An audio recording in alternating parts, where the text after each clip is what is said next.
नमस्कार, खबरों का पंचनामा देख रहे हैं आप। मैं हूं आपके साथ पूजा। हम लेकर आए हैं देश और दुनिया की 5 बड़ी खबरें, जिस पे चर्चा के लिए मेरे साथ स्टूडियो में मौजूद हैं कैपिटल टीवी के editor in chief doctor Manish Kumar. Doctor साहब, बहुत बहुत स्वागत है आपका। धन्यवाद। सबसे पहले नजर हेडलाइंस पर। भारत में पुतिन का भव्य स्वागत देख जल गए दुश्मन, सबसे ज्यादा ट्रंप बेचैन। पेंटागन के पूर्व अधिकारी का तंज कहा, ट्रंप को दे दो नोबेल पुरस्कार, मुलाकात के वही जिम्मेदार। व्लादिमीर पुतिन के डिनर पर शशि थरूर हुए शामिल। खड़गे, राहुल गांधी को नहीं मिला न्योता, कांग्रेस ने लगाया सरकार पर प्रोटोकॉल उल्लंघन का आरोप। इंडिगो को सरकार की कड़ी चेतावनी, रविवार रात तक रिफंड करने का निर्देश, 48 घंटे में सामान लौटाने का भी आदेश। संकट पर पीएम मोदी की भी सीधी निगरानी। बंगाल में टीएमसी से निलंबित हुमायूं कबीर ने किया बाबरी मस्जिद का शिलान्यास, समर्थकों का भारी हुजूम, जमकर हुई नारेबाजी, बीजेपी ने सीएम ममता को घेरा। विदेश मंत्री एस जयशंकर ने आसिम मुनीर को जमकर धोया, सुना दी खरी खरी, तो वहीं अफगानिस्तान पाकिस्तान में फिर से लड़ाई शुरू। खबरों की शुरुआत में सबसे पहले बात मोदी पुतिन मुलाकात की। पुतिन और नरेंद्र मोदी की मुलाकात की चर्चा पूरी दुनिया में हो रही है और हर देश अलग अलग इसके मायने भी निकाल रहा है। अमेरिका से लेकर यूक्रेन तक की मीडिया ने इस दौरे को प्रमुखता से कवर किया और पुतिन का भारत दौरा ट्रंप के लिए सबसे बड़ा झटका माना जा रहा है। यहां तक कि पेंटागन के पूर्व अधिकारी माइकल रूबिन ने भारत रूस के रिश्तों पर ट्रंप को खरी खरी सुनाई है। उन्होंने तंज कसते हुए कहा कि नई दिल्ली में व्लादिमीर पुतिन को मिला गर्मजोशी भरा स्वागत, दरअसल राष्ट्रपति डोनाल्ड ट्रंप की वजह से मुमकिन हुआ। रूबिन ने कहा कि ट्रंप इसके लिए नोबेल पीस प्राइज के हकदार हैं। मतलब ये बात रूबिन ने ट्रंप के समर्थन में नहीं, मतलब ट्रंप की उन नीतियों की आलोचना करते हुए कही जिनकी वजह से भारत और अमेरिका के रिश्तों में खटास पड़ गई है। साथ ही कई अंतर्राष्ट्रीय रिपोर्ट्स में लिखा गया है कि मोदी ने पश्चिमी दबाव को ठुकराकर पुतिन का रेड कारपेट वेलकम कर ग्लोबल साउथ के लिए मिसाल पेश कर दी है। सर, पूरी दुनिया में अभी भी चर्चा हो रही है मोदी पुतिन मुलाकात की, लेकिन ट्रंप क्यों परेशान और बेचैन है? देखिए, पूरी दुनिया में जिस तरह की मीडिया रिपोर्टिंग हुई है उसमें यही कहा गया कि प्रधानमंत्री मोदी और भारत ने बहुत ही मैच्योरिटी का एक एग्जाम्पल पेश किया। They have not gone overboard, बहुत ज़्यादा कोई बोस्टिंग नहीं, बहुत ही संयमित रूप से इन लोगों ने मुलाकात की, इन लोगों ने डील साइन किए और बिना किसी कटाक्ष, बिना किसी पे हमला किए हुए इन्होंने अपने बायलैटरल रिलेशंस को कंडक्ट किया। तो एक तो ग्रीन सिग्नल तमाम जितने भी एनालिस्ट हैं ग्लोबल स्तर के वो ये दे रहे हैं कि भारत की तारीफ कर रहे हैं। लेकिन समस्या डोनाल्ड ट्रंप की इसलिए बढ़ गई है क्योंकि डोनाल्ड ट्रंप से अब ये पूछा जा रहा है कि हमने तो इंडिया में करीब 20 साल हमने इन्वेस्ट किया। इंडिया तो कोई भारत कोई अमेरिका का कोई पिछलग्गू, कोई सैटेलाइट स्टेट तो था नहीं। ये तो शुरू से ही रशियन ब्लॉक की तरफ उनका झुकाव था। 20 साल की हमने मेहनत की कि उनको उधर से निकाल के हम अपने पल्ले में लेकर के आए, लेकिन आपने 3 महीने में इतना कांड कर दिया कि आपकी वजह से हिंदुस्तान आज पुतिन के साथ नजर आ रहा है, आपकी धमकी के बावजूद। तो ये इसलिए उनको कहा जा रहा है कि गोबर पुरस्कार मिलना चाहिए, नोबेल प्राइज नहीं, गोबर प्राइज मिलना चाहिए कि आपकी वजह से ये सब कुछ हो रहा है। दूसरी चीज, जो एनालिस्ट हैं वो क्या कह रहे हैं कि हिंदुस्तान ने ये काम क्यों किया? वो इसलिए किया क्योंकि आप ये पाकिस्तान के साथ हाथ जोड़ रहे हो, पाकिस्तान के साथ दोस्ती बढ़ा रहे हो। एक टेररिस्ट को जिसको अमेरिका के अंदर अरेस्ट करके जेल में रखना था, उसको व्हाइट हाउस में बुला रहे हो। मुनीर के बारे में बात लोग कर रहे हैं कि आप पाकिस्तान में अपने परिवार के बिजनेस को बढ़ाने के चक्कर में अमेरिका की फॉरेन पॉलिसी का विनाश कर दिया और इसीलिए भारत की तारीफ हो रही है कि बिना कुछ बोले हुए, मतलब बिना गोली चलाए हुए, प्रधानमंत्री मोदी ने एक डिप्लोमेटिक वॉर अमेरिका के साथ, इनफैक्ट ट्रंप के साथ वो जीत चुके हैं। जी, तो पूरी दुनिया भर में पुतिन मोदी मुलाकात की चर्चा है तो देश में न्योता विवाद है। दरअसल पुतिन के सम्मान में राष्ट्रपति भवन में डिनर आयोजित किया गया था। इसमें राहुल गांधी और पार्टी अध्यक्ष मल्लिकार्जुन खड़गे को निमंत्रण नहीं दिया गया। वहीं कांग्रेस के ही सांसद शशि थरूर को बुलाया गया था।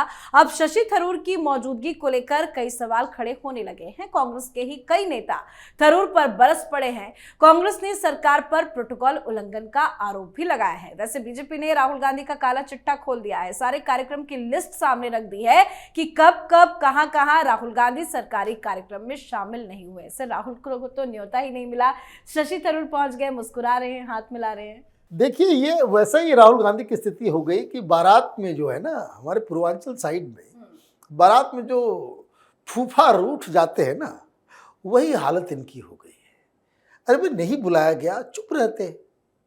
आपको क्यों बुलाया जाए? आप अपनी बेइज्जती करवाना चाहते हो, शौक से करवाइए।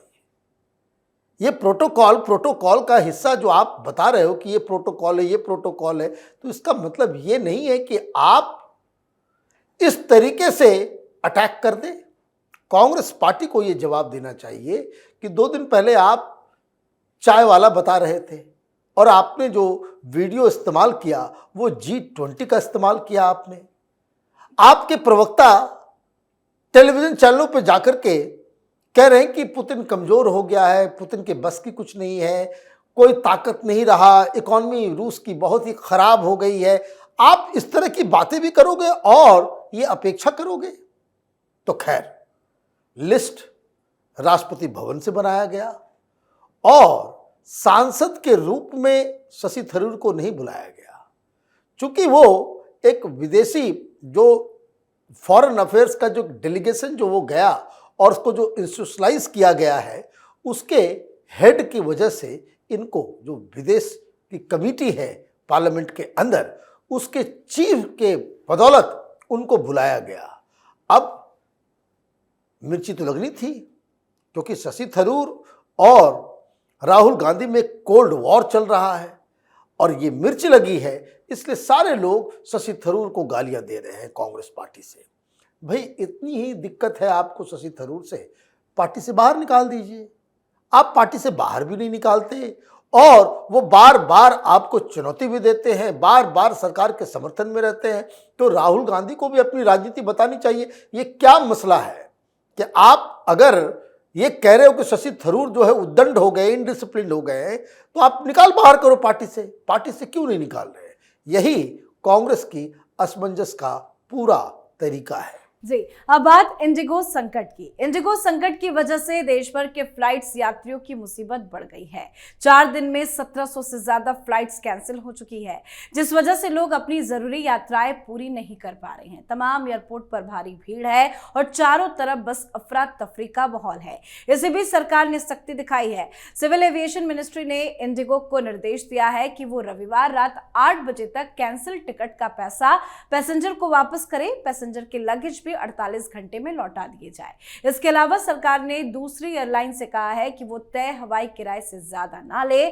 सरकार ने हवाई किराया फिक्स कर दिया है। साथ ही सरकार ने चेताया भी है कि सेवाओं में चल रही रुकावट के दौरान नियमों का उल्लंघन करने वाली एयरलाइनों के खिलाफ सख्त कार्रवाई भी की जाएगी। साथ ही इंडिगो संकट पर पीएम मोदी की सीधी निगरानी भी है। सर, सरकार तो एक्टिव है, एक्शन भी ले रही है, लेकिन ये क्राइसिस कब तक खत्म होगी? देखिए, क्राइसिस तो कल तक खत्म हो जाएगी। ये लातों के भूत है, बातों से नहीं मानते हैं। लात पड़ा है तो देखिए, अभी एकदम बिल्कुल देखिए कल तक में एकदम नॉर्मलाइज हो जाएगा सब कुछ। कारण क्या है? जो जानकारी आ रही है, ये इंडिगो का सीईओ उसको रिमूव किया जाएगा। हाई लेवल इंक्वायरी बिठाई गई है और इसमें यह पाया गया कि किसी कॉन्स्पिरेसी के तहत इंडिगो के प्रशासन ने जानबूझ के ये क्राइसिस क्रिएट किया। ये अगर सामने जांच में आता है तो 10-12 ऊपर के टॉप ये सब तिहाड़ जाएंगे। मामला सुप्रीम कोर्ट में भी पहुंच गया है। लेकिन सिर्फ इतना ही नहीं है कि चूंकि प्रधानमंत्री मोदी सीधे सीधे, क्योंकि आप देखिए ना टाइमिंग इसकी टाइमिंग ये है कि भाई पुतिन साहब दिल्ली में है और आप पूरे देश भर के एयरपोर्ट पर तमाशा कर रहे हो। आप क्या मैसेज देना चाह रहे हो? जानबूझ के क्रिएट किया गया आपके द्वारा। अब 3-4 चीजें हो रही है। इंडिगो को जरूरत से ज्यादा रूट्स दिए गए हैं, उसे छीना जाएगा। इंडिगो की जो हेकड़ी, जो उनकी जो एक मोनोपोली है, उसको तोड़ने की तैयारी चल रही है। कुछ लोग जेल भी जाएंगे। और ये कहा गया, देखिए कितनी इनकी जरूरत कि भाई कैंसिल हो गया, आपको पैसा वापस लेना है तो आप वेबसाइट पे जाइए, आप जो है अपने कैंसिल करवाइए खुद एयर टिकट का, तब जाकर के ये लोग आपको पैसा देंगे। वो भी कब देंगे नहीं देंगे कोई पता नहीं। सरकार ने कहा है कल 8 बजे शाम तक सारे पैसे वापस चले जाने चाहिए, वरना एक्शन लिया जाएगा। तो ये तो सबक सिखाना ही चाहिए। थैंक गॉड सरकार जागी, थोड़ी लेट से जागी। अब तक तो कई सारे सर जो है वो हट जाने चाहिए थे। डंडे से चलता है प्रशासन। इन लोगों की उद्दंडता और जिस तरीके से ये इंडिगो वाले खास करके जिस हिसाब से पैसेंजर्स के साथ बर्ताव करते हैं, इनके खिलाफ तो पहले से भी कार्रवाई होनी चाहिए। मैं बार बार कह रहा हूं, अभी फिर से कह रहा हूं, जिन लोगों का टिकट, जिन लोगों को परेशानी, जिन लोगों का सामान, जिन लोगों का मेंटल हैरासमेंट, जिन लोगों की बुकिंग वगैरह सब कैंसिल हुई है, अपने अपने डिस्ट्रिक्ट हेडक्वार्टर पे जाकर के इंडिगो के खिलाफ केस दर्ज कीजिए। अगले 5 साल तक इंडिगो के अधिकारियों को जरा कोर्ट कचहरी का चक्कर लगवाइए। इस देश में फ्री में इस तरह के केस को लेने वाले बहुत सारे वकील हैं। ये देश सेवा होगा कि ये हेकड़ी प्राइवेट कंपनी की किसी भी कीमत पे बर्दाश्त नहीं की जानी चाहिए। जी चलिए बढ़ते हैं आगे। टीएमसी के निलंबित विधायक हुमायूं कबीर ने आज पश्चिम बंगाल के मुर्शिदाबाद में बाबरी मस्जिद की आधारशिला रखी। कबीर ने मंच पर मौलवियों के साथ समारोह का फीता काटा और इस दौरान कार्यक्रम स्थल पर जमकर नारेबाजी भी की गई। यहाँ पर सुबह से ही हजारों लोग इकट्ठा हुए थे। समर्थक ईंट लेकर पहुंचे थे। अलग अलग जिलों से आए लोगों में कोई अपने सिर, कोई ट्रैक्टर ट्रॉली तो कोई रिक्शा या वैन से ईंट लेकर कार्यक्रम स्थल पर पहुंचा था। इस घटना के बाद भारतीय जनता पार्टी ने राज्य सरकार पर निशाना साधा है। पार्टी का आरोप है कि मुख्यमंत्री ममता बनर्जी राज्य में धार्मिक ध्रुवीकरण को बढ़ावा दे रही हैं। बीजेपी नेताओं ने सवाल उठाया कि कबीर के विवादित बयानों के बाद उन्हें देर से क्यों निलंबित किया गया और आरोप लगाया कि यह पूरा मामला चुनावी रणनीति से जुड़ा हुआ है। क्या पर्दे के पीछे ममता बनर्जी कोई चाल चल रही है? देखिए, वो तो पर्दे के पीछे कहां, पर्दे के सामने साफ नजर आ रहा है। बाबरी मस्जिद आप बनाएंगे, वो भी फुल पुलिस प्रोटेक्शन में। आप ट्रैफिक हो, इलाका हो, सारी चीजें वहां व्यवस्था सरकार फैसिलिटेट कर रही थी। भाई ऐसे इतना बड़ा हुजूम जमा हो जाएगा, परमिशन लिया गया होगा, सरकार ने परमिशन दिया होगा। मस्जिद बनाने से कोई गुरेज नहीं है। आपको मस्जिद बनाना है, बनाइए, हिंदुस्तान का कोई कानून रोक नहीं रहा। लेकिन आप बाबरी मस्जिद क्यों बना रहे हो भाई? बाबरी नाम देने का मतलब क्या है? नाम आपका हुमायूं है तो आप अपने पिताजी के नाम पे मस्जिद बना रहे हो क्या? तो ये जो पूरा का पूरा मामला है, ये हिंदुओं के ऊपर अट्टहास करने का है। बंगाली हिंदुओं को चिढ़ाने वाला मसला है। ये हिंदू समाज को ये आईना दिखाने का, तुम क्या कर लोगे, तुम्हारी सरकार क्या कर लेगी। और वहां सारे लोग जो भी पहुंचे, ज्यादातर तो उसमें टीएमसी के कार्यकर्ता ही नजर आ रहे थे। वो सारे लोग टीएमसी के कार्यकर्ता थे और इसलिए भारतीय जनता पार्टी ने अलग तरीके का आपने मौका दिया। तो केशव प्रसाद मौर्य ने कह दिया कि बाबरी के नाम से अगर तुम ईंट लगाओगे तो एक भी ईंट नहीं बचेगी। वो फिर जो है, जिस तरह से अयोध्या में बाबरी मस्जिद को ढाया गया, वैसे बंगाल में भी तुम्हारी इस मस्जिद को गिरा दी जाएगी। तो आप राजनीति की शुरुआत करोगे और बाकी लोग तो चुप रहेंगे नहीं। तो ये क्लासिक केस है समुदायों को आपस में लड़ाने का। हुमायूं कबीर की जगह वो थाने के अंदर, जेल के अंदर थी, लेकिन ममता बनर्जी पर्दे के पीछे और पर्दे के आगे से उसको समर्थन दे रही है। इसलिए ये जुर्रत हुमायूं कबीर कर रहा है। जी, अब आज की आखिरी खबर की। पाकिस्तान की शहबाज शरीफ सरकार ने हाल ही में फील्ड मार्शल बनाए गए आसिम मुनीर को औपचारिक रूप से पाकिस्तान का पहला रक्षा प्रमुख यानी कि CDF नियुक्त किया है, जिसके बाद अब आसिम मुनीर देश की तीनों सेनाओं के प्रमुख बन गए हैं और इस पद पर उनका कार्यकाल अब 5 साल का होगा। इसी बीच भारत पाकिस्तान के संबंधों और पाकिस्तान में CDF field marshal Asim Munir को लेकर विदेश मंत्री एस जयशंकर ने बड़ा बयान दिया। जयशंकर ने कहा कि जिस तरह से अच्छे आतंकवादी और बुरे आतंकवादी होते हैं, वैसे ही अच्छे सैन्य नेता और कुछ कम अच्छे नेता भी होते हैं। साथ ही अफगानिस्तान और पाकिस्तान की सीमा एक बार फिर गोलियों से गूंज उठी है। कंधार प्रांत के स्पिन बोल्डक जिले में दोनों देशों की सेनाएं आमने सामने आ गई और हल्के से लेकर भारी हथियारों तक का इस्तेमाल शुरू हो गया है। सर, क्या अपडेट पाकिस्तान से? पाकिस्तान से तो अपडेट ढूंढने के लिए मैं इंटरनेट पे गया, मुझे शर्म आ रही है, मैं तो बोल भी नहीं सकता। जो आसिम मुनीर के लिए वहाँ की महिलाएं, वहाँ के वर्कर्स, वहाँ के सोशल एक्टिविस्ट जिस भद्दी भद्दी गालियां से आसिम मुनीर पूरे सोशल मीडिया, चाहे वो इंस्टाग्राम हो, ट्विटर, हर सोशल मीडिया प्लेटफॉर्म के ऊपर लोग मन भर के गालियां दे रहे हैं और गालियां पड़ रही है शहबाज शरीफ को भी, गालियां पड़ रही है जरदारी को भी, और गालियां पड़ रही है जो पर्दे के पीछे से सब कुछ हैंडल करते हैं नवाज शरीफ को भी। ये कहानी है।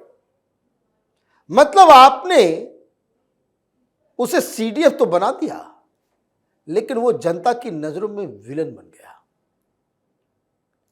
यही कहानी है ओरिजिनल। 90% पाकिस्तानी आसिम मुनीर को एक विलन के रूप में देख रहे हैं। वहां आर्थिक संकट है, वहां बहुत सारी समस्याएं हैं। पहले कोई तानाशाह, वहां पे कोई आर्मी जनरल सरकार में आता था तो लोग कहते थे कि मुसीबत से हमें निकालेगा। मुनीर के बारे में करें कि मुसीबत में ऑलरेडी डाला है और बेच करके पूरे पाकिस्तान को, ये पाकिस्तान को बर्बाद करेगा। और बातें सही भी हो रही है भाई। अभी 48 घंटे हुए नहीं उसके पद को ग्रहण किए हुए, अफगानिस्तान के साथ युद्ध शुरू हो गया, क्योंकि आपने सबसे पहले धमकी दी शपथ लेते ही। अब मसला हिंदुस्तान का है तो हिंदुस्तान तो मंद मंद मुस्कुरा रहा है। बड़ा अच्छा कटाक्ष किया है कि कुछ जनरल जो है वो ठीक भी होते हैं, कुछ जो है कम ठीक होते हैं। कम ठीक होने का मतलब दानव होते हैं। ये मुनीर भारत के ऑपरेशन सिंदूर का जो काम है उसको बहुत जल्द आसान करने वाला है, क्योंकि पाकिस्तान के अंदर में जिस तरीके से विरोध हो रहा है ये ज्यादा दिन तक पाकिस्तान में नहीं रह सकता। जी, बहुत बहुत धन्यवाद सर बातचीत के लिए। धन्यवाद। तो खबरों का पंचनामा में आज के लिए फिलहाल इतना ही। देश विदेश की बाकी खबरों और उनके सटीक एनालिसिस लिए देखते रहिए कैपिटल टीवी। हमें लाइक कीजिए, शेयर कीजिए और कैपिटल टीवी को सब्सक्राइब कीजिए। नमस्कार।